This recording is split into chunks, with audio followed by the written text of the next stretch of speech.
Assalamualaikum warahmatullahi wabarakatuh. Saya Nirsa Fuji Fadlita Simen, mahasiswi jurusan Psikologi Pendidikan dan Bimbingan kelas B angkatan 2018, Fakultas Ilmu Pendidikan Universitas Negeri Makassar. Pada kesempatan kali ini saya akan menjelaskan sedikit mengenai asesmen teknik non-tes dalam pemberian layanan bimbingan dan konseling. Jadi yang pertama adalah angket. Angket atau questionnaire adalah cara pengumpulan data dengan mengajukan pertanyaan tertulis kepada responden. Questionnaire ini berupa daftar berisi pertanyaan-pertanyaan yang disusun berdasarkan tujuan penelitian atau konstruk variabel tertentu yang dikaji oleh peneliti. Adapun tujuan dari angket yaitu memperoleh informasi yang relevan dengan tujuan penelitian dan memperoleh informasi mengenai suatu masalah secara serentak. Kemudian manfaatnya adalah dalam pengumpulan data, angket bermanfaat untuk menjamin validitas informasi yang diperoleh dengan teknik lain, kemudian sebagai bahan pembuatan evaluasi program, serta untuk mengambil sampling sikap dan pendapat dari responden. Adapun jenis-jenis angket, yang pertama, angket yang diklasifikasikan menurut subjek atau responden dibedakan menjadi kuesioner langsung. Dikatakan kuesioner langsung bila angket ini langsung disampaikan kepada orang yang dimintai pendapat. Kemudian ada kuesioner tidak langsung apabila angket ini disampaikan kepada orang lain yang dimintai pendapat tentang keadaan seseorang, misalnya angket orang tua, guru, dan teman. Kemudian angket diklasifikasikan juga menurut strukturnya yang dibagi menjadi angket berstruktur yang berisi pertanyaan-pertanyaan beserta jawaban yang jelas, singkat, dan konkret. Kemudian ada angket tidak berstruktur berisi pertanyaan-pertanyaan yang menghendaki jawaban yang bebas dan uraian yang panjang lebar dari respondennya. Kemudian pengklasifikasian menurut jenis pertanyaan dibedakan menjadi pertanyaan terbuka atau yang kemungkinan jawabannya tidak ditemukan terlebih dahulu dan responden bebas untuk memberikan jawaban. Kemudian pertanyaan tertutup yaitu angket atau kuesioner yang kemungkinan jawabannya ditentukan terlebih dahulu dan responden tidak diberikan kesempatan untuk memberikan jawaban yang lain. Kemudian pengklasifikasian menurut bentuk jawaban. Yang pertama adalah jawaban tabular, di mana siswa atau responden ini diminta untuk menjawab dengan mengisi kolom-kolom pada tabel yang tersedia. Kemudian ada jawaban berskala, yaitu jawaban terhadap pertanyaan disusun berjenjang, di mana responden ini kemudian diminta untuk menyatakan kebenaran atau penolakannya terhadap setiap sikap sehingga diperoleh gambaran tentang derajat kecakapan, keadaan sikap, dan keadaan diri.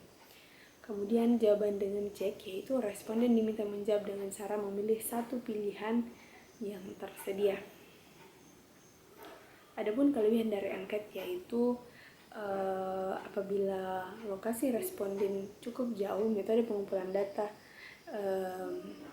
dengan cara angket ini tergolong cukup mudah. Kemudian pertanyaan-pertanyaan yang sudah disiapkan dapat menghemat waktu untuk menjangkau responden dalam jumlah yang lebih banyak. Kemudian dengan angket pula, responden dapat lebih leluasa untuk menentukan kapan dan di mana akan menjawabnya sesuai waktu dan kesempatan mereka. Selain itu, angket juga memiliki sisi kelemahan. Yang pertama, metode ini kurang tepat apabila digunakan dalam penelitian yang membutuhkan reaksi yang sifatnya spontan dan cepat. Kemudian metodenya juga kurang fleksibel serta ada kemungkinan terjadi respon yang salah dari responden. Yang kedua adalah wawancara. Nah, wawancara ini merupakan cara yang dipakai untuk memperoleh informasi melalui kegiatan interaksi sosial antara peneliti dengan objek penelitiannya. Tujuan wawancara yang pertama adalah discovery, yaitu untuk mendapatkan kesadaran baru tentang aspek kualitatif dari suatu masalah. Kemudian ada pengukuran psikologis, di mana data yang diperoleh dari wawancara ini akan diinterpretasikan dalam rangka mendapatkan pemahaman tentang subjek dalam rangka melakukan diagnosis permasalahan dan usaha untuk mengatasi masalah tersebut. Kemudian ada pengumpulan data penelitian, di mana informasi yang dikumpulkan untuk mendapatkan penjelasan atau pemahaman mengenai suatu fenomena.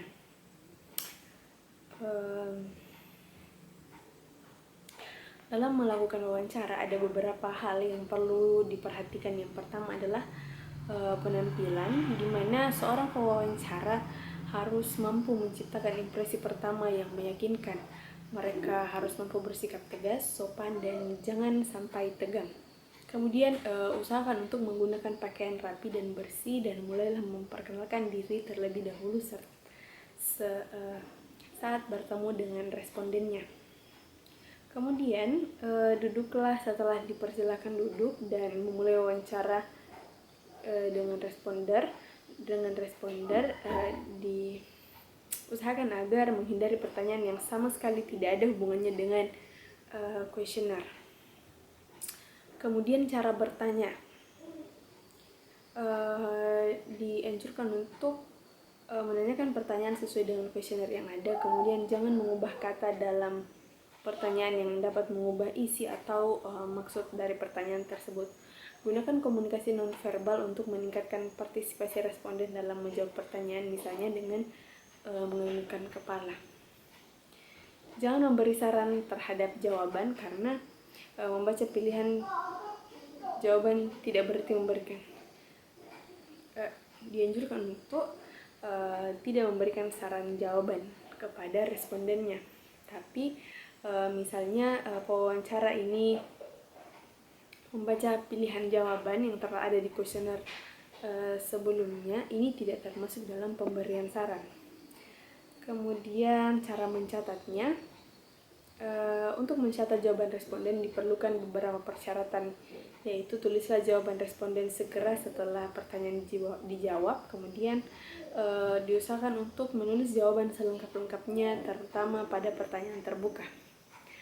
Kelebihan teknik wawancara ini yaitu melalui wawancara dapat ditanyakan hal-hal rumit dan mendetail. Kemudian wawancara dilakukan bisa pada setiap individu tanpa faktor usia ataupun ketidakmampuan membaca.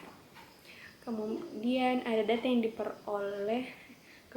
yang diperoleh dapat diketahui objektivitasnya karena berlangsung secara tatap muka. Kemudian kelemahan dari wawancara ini adalah melakukan wawancara dengan individu satu persatu tentu akan memerlukan banyak waktu. Kemudian interview bias, di mana meskipun dikatakan wawancara ini bersifat langsung, namun seringkali ada kesalahan atau kekeliruan dalam penafsiran makna jawaban. Syarat-syarat dari wawancara adalah valid, relevan, tidak mengandung bias, dan komunikatif.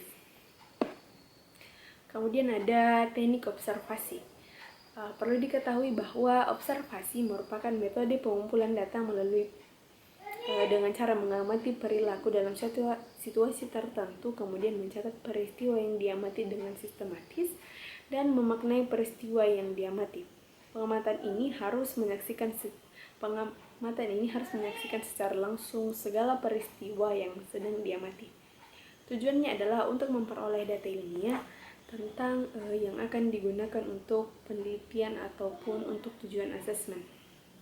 Adapun bentuk-bentuk observasi, yang pertama adalah observasi partisipan, di mana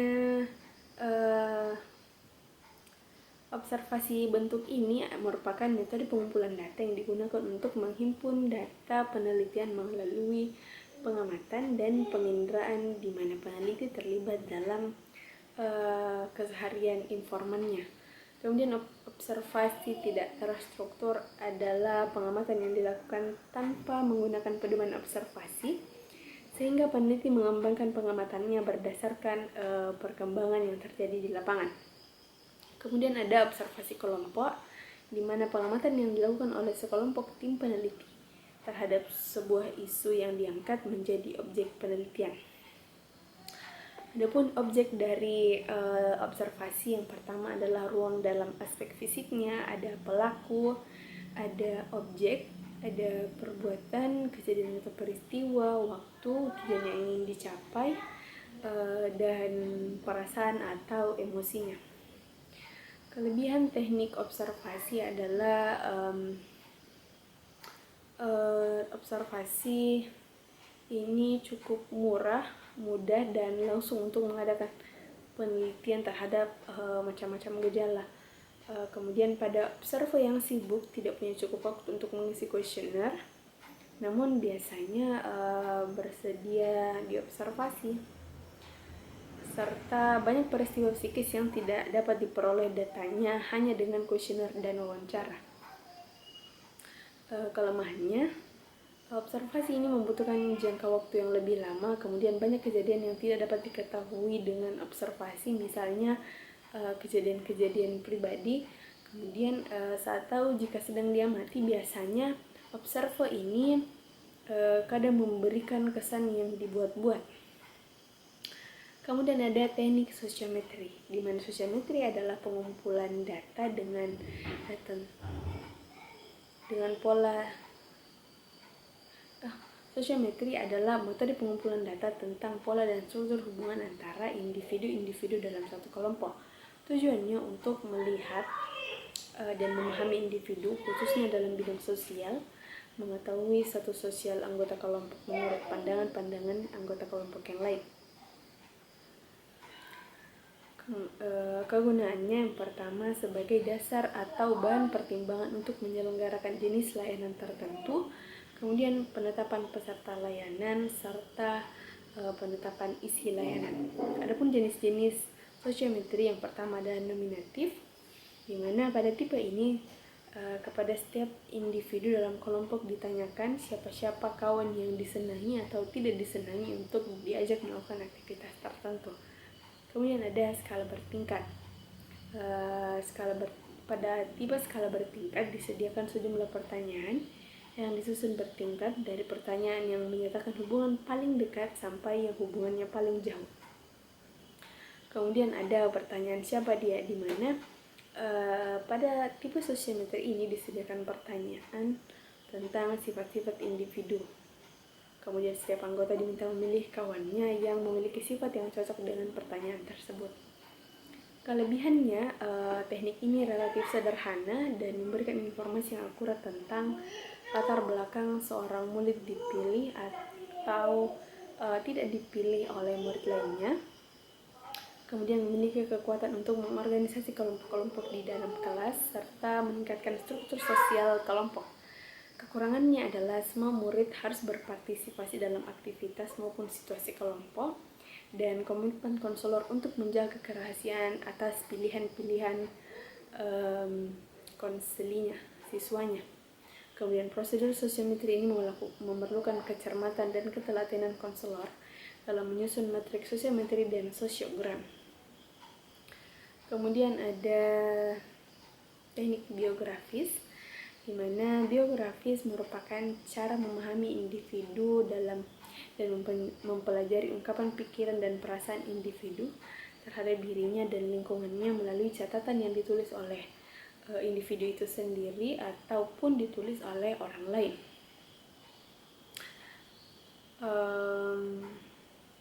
Kelebihan dari teknik ini adalah data yang dikemukakan oleh konseling merupakan data otentik karena dari dirinya sendiri. Kemudian data yang dikemukakan oleh konseling juga dalam bahan-bahan biografis ini memberikan gambaran tentang pengalaman dan pandangan dirinya terhadap suatu hal. Kemudian data biografis yang diperoleh dari orang terdekat dengan konseli dapat memberikan gambaran tentang hubungan konseli dengan orang-orang yang di sekitarnya atau sumber yang bersangkutan. Namun kekurangannya, seorang konseli cenderung tidak menceritakan kelemahan atau kekurangan yang ada pada dirinya, serta sumber data yang dekat dengan konseli, terutama dalam hubungan emosional, bisa jadi tidak menceritakan kekurangan konseli. Kemudian ada inventory tugas perkembangan, di mana inventory tugas perkembangan adalah instrumen yang digunakan untuk memahami tingkat perkembangan individu. Adapun aspek-aspek yang diungkap adalah landasan hidup religius, landasan perilaku etis, kematangan emosional, kematangan intelektual, kesadaran tanggung jawab, penerimaan diri dan pengembangannya, kemudian kemandirian perilaku ekonomi, wawasan dan persiapan karir, kematangan hubungan dengan teman sebaya, serta persiapan diri untuk pernikahan dan hidup berkeluarga. Karakteristiknya yang pertama adalah ITP berbentuk angket terdiri dari sekumpulan pertanyaan di mana setiap nomor diberi nomor tersendiri, di mana setiap nomor terdiri dari 4 butir pertanyaan yang mengukur satu subaspek. Kemudian tingkat perkembangan siswa dapat dilihat dari skor yang diperoleh pada setiap aspek, dan besar skor yang diperoleh menunjukkan tingkat perkembangan siswa, dan angket ITP untuk setiap tingkat pendidikan memiliki jumlah soal yang berbeda. Kelebihannya adalah kelebihan ITP ini dari hasil ATP mudah dipahami dan penggunaan secara komputer akan mempercepat dan mempermudah guru BK atau konselor dalam mengelola hasil. Kemudian kekurangannya adalah umumnya akan terasa sulit jika konselor atau guru BK ini tidak tahu bagaimana cara untuk mengoperasikan komputer. Kemudian ada umum atau alat ungkap masalah umum, merupakan salah satu jenis teknik non-TES yang digunakan oleh konselor untuk mengungkapkan masalah-masalah umum yang dialami oleh konselingnya. Umum ini dikelompokkan ke dalam 10 bidang masalah, yaitu jasmani dan kesehatan, pribadi, hubungan sosial, ekonomi dan keuangan, karir dan pekerjaan, pendidikan dan pelajaran, kemudian ada agama, nilai dan moral, hubungan muda-mudi dan perkawinan, keadaan dan hubungan dalam keluarga, serta waktu senggang. Tujuan umum dari pengaplikasiannya adalah diperolehnya data hasil pengukuran terhadap kondisi tertentu klien. Data ini kemudian digunakan sebagai bahan pertimbangan untuk penyelenggaraan layanan konseling dan menjadi isi dari layanan yang dimaksudkan. Kemudian ada PTSDL, di mana instrumen ini digunakan untuk mengungkap bagaimana siswa belajar. Jadi PTSDL ini sebagai alat ungkap masalah merupakan instrumen non-TES dalam kegiatan pendukung layanan bimbingan dan konseling untuk mengungkap masalah-masalah khusus yang berkaitan dengan upaya dan penyelenggaraan kegiatan belajar siswa. Tujuannya untuk mengungkapkan masalah-masalah secara khusus yang berkaitan dengan upaya kegiatan belajar peserta didik di sekolah, di rumah, ataupun di tempat lainnya, oleh karena settingnya berkaitan dengan proses belajar di sekolah. Adapun aspek yang diungkap adalah prasyarat penggunaan materi pelajaran, keterampilan belajar, sarana belajar, kesadaran pribadi, dan lingkungan belajar, dan sosioemosional. Hambatan pelaksanaan paling dominan dalam penggunaan PTSDL ini berasal dari guru BK yang kurang terampil dalam menggunakan program, di mana guru BK juga kesulitan mengadministrasikan PTSDL ini karena kesulitan menjelaskan petunjuk pengisian PTSDL ini kepada siswa. Dan hambatan yang paling dominan berasal dari luar guru BK adalah karena tidak tersedianya waktu yang terjadwal untuk pelayanan BK di kelas. Jadi saya kira itu saja penjelasan singkat dari saya mengenai materi mengenai materi asesmen teknik non-TES dalam layanan bimbingan dan konseling. Semoga apa yang saya sampaikan bermanfaat untuk teman-teman. Terima kasih sudah menyaksikan. Assalamualaikum warahmatullahi wabarakatuh.